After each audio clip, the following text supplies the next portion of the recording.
तो पिछले पार्ट में हमने देखा था कि जाओ फेंग की ही तरह ही हुआन सेक्ट से जिन और 10,000 पॉइजन सेक्ट से वो यान उस ट्रेजर के लिए निकल चुके थे। हालांकि वो रास्ते में मिलते भी हैं, लेकिन उनमें ज्यादा कुछ बात नहीं होती। दूसरी तरफ हमने वहाँ उस चैंगशन सेक्ट के हॉल मास्टर को भी देखा था, जो अभी यही वेस्टर्न स्वाम्प की तरफ निकलने की प्लानिंग कर रहा था। तो अब इस पार्ट की स्टार्टिंग में हम देखते हैं कि जाओ फेंग, दाओ और जियाई हुई तीनों ही अभी उस ट्रेजर की तलाश में जा रहे थे। जिस दौरान दाओ अभी मन में कुछ सोच रहा था, जिस वजह से उसका पैर एक सांप पर पड़ जाता है, जिस वजह से वो गिर जाता है।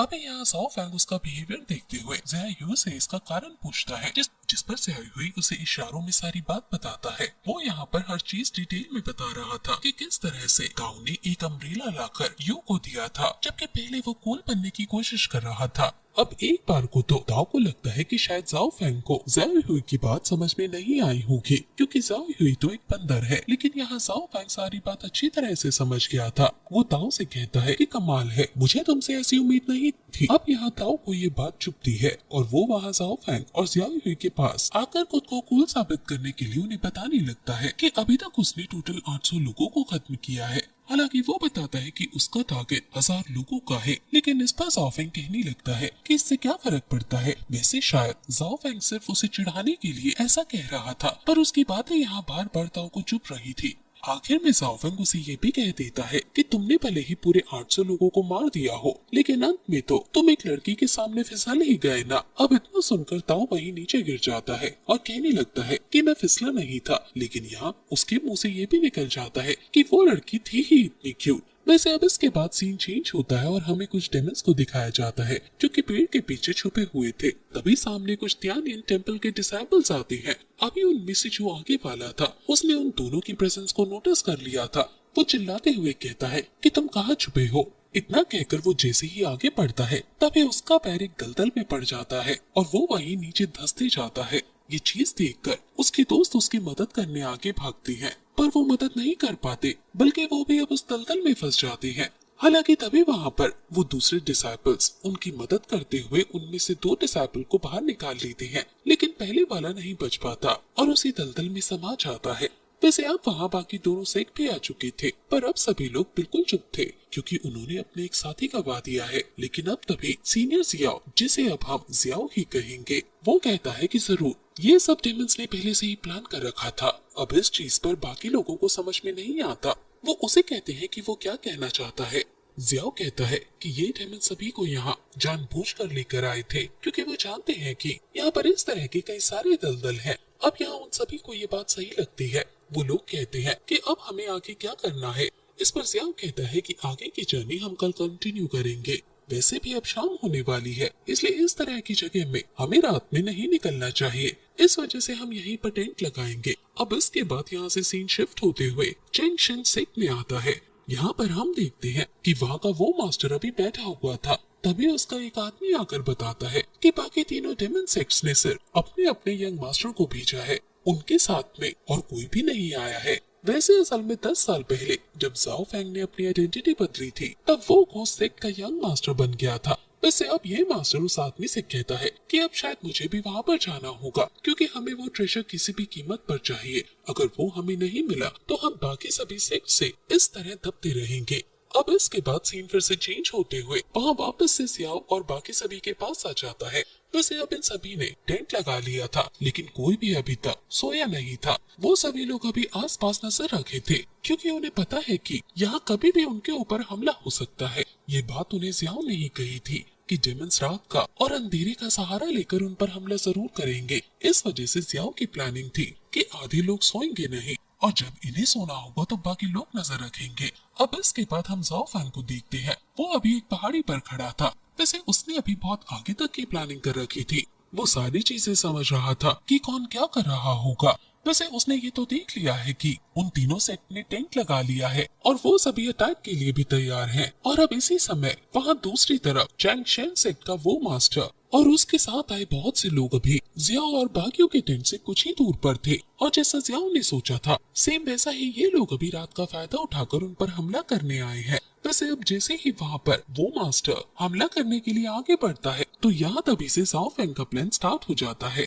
जाओ फैंग ने सारी प्रोबेबिलिटी पहले ही जांच ली थी, क्योंकि हमने पहले एपिसोड में देखा था कि जाओ फैंग डेमन किंग से कह रहा था कि चैंग शेनसेक पूरी तरह से कमजोर हो चुका है। इसका मतलब वो जल्द ही या तो किसी के साथ हाथ मिलाएगा या फिर उस ट्रेजर को ढूंढने के लिए निकलेगा। इसके अलावा वैसे भी उसके पास और कोई रास्ता नहीं है, इसलिए यहाँ जाओ फैंग पहले ही अपने साथ कुछ घोस्ट सेक्ट के डिसाइपल्स लेकर आया था। यहाँ पर जैसे ही वो डेमंस यानी कि चैंग शेन सेक्ट के डिसाइपल्स यहाँ जियाओ और बाकी लोगों पर हमला करते हैं, उसी दौरान जाओ फैंग अपने डिसाइपल्स को इशारा करते हुए उन्हें वहाँ चैंग शेन सेक्ट की तरफ भेज देता है, क्योंकि अभी वहाँ पर कोई नहीं होगा। वैसे अब हम वहाँ उन डिसाइपल्स को देखते हैं जो चैंग शेन सेक्ट के बाहर भी पहुँच चुके थे, लेकिन जाओ फैंग ने यहाँ के मास्टर को थोड़ा कम समझ लिया था। भले ही वो मास्टर यहाँ से चला गया है, लेकिन वो अपने कुछ पावरफुल डिसाइपल्स और एक खास फॉर्मेशन बैरियर यहाँ छोड़ कर गया है। ये बैरियर जब वो डिसाइपल्स आगे पहुँचते हैं तो उनके पैरों पर लगे हुए कुछ जेड स्टोन्स की मदद से एक्टिवेट हो जाता है और उस पूरी एरिया को एक एनर्जी से घेर लेता है, और इस बैरियर के चलते वो डिसाइपल्स यहाँ से निकल नहीं सकते थे। और इसी दौरान कुछ दूसरे डिसाइपल्स ने उनके ऊपर हमला करना शुरू कर दिया था।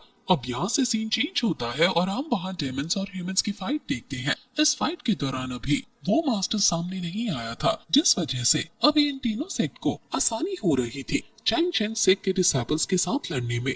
हालांकि लोगों की गिनती दोनों ही तरफ बराबर बराबर थी। अब इस तरफ हम देखते हैं कि इस लड़ाई के दौरान धीरे धीरे डेमन्स हारते जा रहे थे, क्योंकि डेमन्स के साथ कोई पावरफुल मास्टर नहीं है, जबकि वैसे तो इस तरफ ह्यूमंस के साथ भी कोई मास्टर नहीं था, लेकिन सभी सीनियर ने सिचुएशन अच्छे से संभाल रखी थी। अब हम देखते हैं कि यहाँ पर डेमन्स हार रहे थे, तभी वो मास्टर जिसे हमने पिछले पार्ट के दौरान उस गांव में देखा था, वो अभी यहाँ अपनी पूरी पावर का इस्तेमाल करता है। लेकिन अब इस मास्टर के अटैक को यहाँ सभी सीनियर्स ने मिलकर रोक लिया था, बल्कि वो तो सीधा जाकर इस मास्टर को खत्म करने ही वाले थे। लेकिन इतने में ही वहाँ चैंग शेन सेक्ट का वो मेन मास्टर आ जाता है और इस मास्टर पर किया हुआ हमला रोक लेता है। अभी यहाँ उस मास्टर की एनर्जी इतनी ज्यादा पावरफुल थी कि ये सभी डिसाइपल्स मिलकर भी उसे नहीं रोक पाते। वो मास्टर अब वहाँ से नीचे आता है, जिसके बाद ये दूसरा वाला मास्टर उसके पास जाकर कहता है कि मास्टर, हमने अपने 30% डिसाइपल्स को खो दिया है। वैसे अब तभी से अब वहाँ आगे आते हुए मास्टर से कहता है कि तुम्हें शर्म नहीं आती, हम सभी सिर्फ जूनियर और सीनियर डिसाइपल्स हैं, जबकि तुम एक सिख के हॉल मास्टर हो, लेकिन फिर भी तुम हमसे लड़ने के लिए आए हो।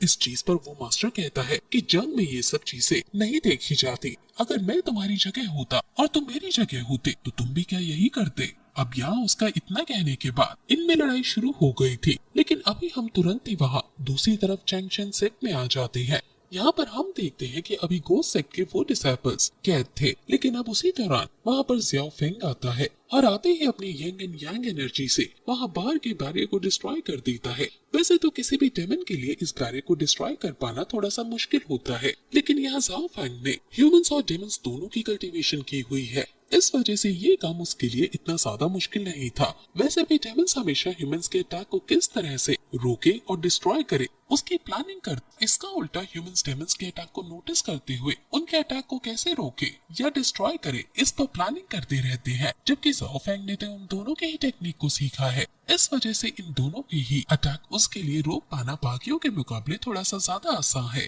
अब इसके बाद हम यहाँ वापस से उसी मास्टर के और बाकी तीनों सेक्ट के पास आते हैं। यहाँ हम देखते हैं कि उनमें लड़ाई शुरू हो गई थी, जिस दौरान वो मास्टर अपने सभी डिसाइपल्स को वापस भेज देता है, क्योंकि उसे ये लड़ाई अकेले लड़नी थी। इस तरफ यहाँ ह्यूमन डिसाइपल्स भी सभी पीछे हो गए थे, अब सिर्फ वो सभी सीनियर्स ही बस आगे थे उस मास्टर से लड़ने के लिए। अब इनमें फाइट शुरू हो जाती है, जिस फाइट के दौरान हम देखते हैं कि उस मास्टर को हरा पाना इन सब के लिए भी बहुत मुश्किल पड़ रहा था, क्योंकि इनके हर एक अटैक को वो मास्टर बड़ी ही आसानी से रोकते जा रहा था। उसके पास एक आर्टिफैक्ट था जो कि शील्ड की तरह काम कर रहा था, जिसकी मदद से वो इनके सभी अटैक को रोकने के साथ साथ खुद के अटैक भी रोक रहा था। उसी दौरान हम देखते हैं कि तियानयन टेम्पल के वो दोनों मॉन्क अपने एक खास रिचुअल परफॉर्म करते हुए ग्रेट दाओ बुद्धा बॉडी को समन कर लेते हैं, लेकिन इसे भी उस मास्टर ने बहुत आसानी से डिस्ट्रॉय कर लिया था। हालांकि वो मास्टर वहाँ से भाग रहा था, जिस वजह से ये सभी उसका पीछा करते हैं, पर हम देखते हैं कि ये बस उस मास्टर की चाल थी, क्योंकि वो थोड़ी खुली जगह में आना चाहता था। वो अभी आसमान में था, यहाँ पर वो अपने उसी आर्टिफैक्ट का इस्तेमाल करता है और उसके थ्रू आसपास टेलीपोर्ट होना शुरू कर देता है। इस वजह से अब किसी के भी अटैक उसे लग पाना और भी ज्यादा मुश्किल हो चुके थे। वो टेलीपोर्ट होते हुए उनके अटैक से बच रहा था और दूसरी डायरेक्शन में आकर उन्हीं के ऊपर हमला कर रहा था। वैसे हम देखते हैं कि तभी अचानक से वो अपने उसी आर्टिफैक्ट से एक बड़ा सा स्टोन निकालते हुए हमला करता है, जिसे उन दोनों मॉन्क में से एक मॉन्क ने गोल्डन बेल क्रिएट करते हुए रोक लिया था और डिस्ट्रॉय कर दिया था। इसके बाद अब वो मास्टर वहाँ 10,000 स्पोर क्लोन का यूज कर रहा था। वैसे इसी बीच हम देखते हैं कि यहाँ पर इन सभी सीनियर और जूनियर्स के बीच एक डिसाइपल उस आर्टिफैक्ट की कमजोरी का पता लगा लेता है। ये उनका बहुत बड़ा प्लस पॉइंट था, क्योंकि अब जब उस मास्टर ने फिर से अपने फॉर्मेशन को क्रिएट किया था, उसी दौरान इन लोगों ने वहां उस आर्टिफैक्ट का वीक पॉइंट पर अटैक कर दिया था, जिसकी वजह से इस बार उस मास्टर का ये अटैक काम नहीं करता। वो मास्टर घबरा जाता है क्योंकि वो सिर्फ इस आर्टिफैक्ट के भरोसे था। हालांकि अभी भी वो मास्टर सभी को टक्कर दे रहा था। ये फाइट अभी भी बहुत ज्यादा खतरनाक थी, पर अब उन सभी को भरोसा था कि वो उस मास्टर को हरा देंगे। हम देखते हैं कि अभी यहाँ पर सीनियर लू, जिसे हम अब से लू ही कहेंगे, तो वो अपनी स्पॉट का यूज करते हुए उस मास्टर पर हमला करती है और उसके साथ साथ यहाँ पर बाकियों ने भी उस मास्टर पर हमला करना शुरू कर दिया था और साथ ही अब वो उसे घेर लेते हैं। लेकिन वो मास्टर डरने की जगह हंसने लगा था और फिर से वो अपने उसी आर्टिफैक्ट को निकालते हुए उसकी पार को अलग तरह से यूज करता है। वो वहाँ पर एक एनर्जी का बहुत खतरनाक प्रेशर लाता है, जिसकी वजह से उन सभी डिसाइपल्स को वहाँ से दूर हटना पड़ गया था। अब तभी हम देखते हैं कि इतने में ही लू ने अपने एक बहुत पावरफुल स्पॉट फॉर्मेशन बना लिया था, जिससे बहुत ही ज्यादा थंडर एनर्जी निकल रही थी। वो यहाँ इसका यूज करते हुए उस मास्टर पर हमला करती है। वैसे ये अटैक इतना खतरनाक था कि ये चीज बहुत दूर से भी देखी जा सकती थी और जाओ फेंग तो अभी इसी तरफ देख रहा था। लेकिन अब इस अटैक के बाद क्या हुआ ये हमें नहीं बताया जाता।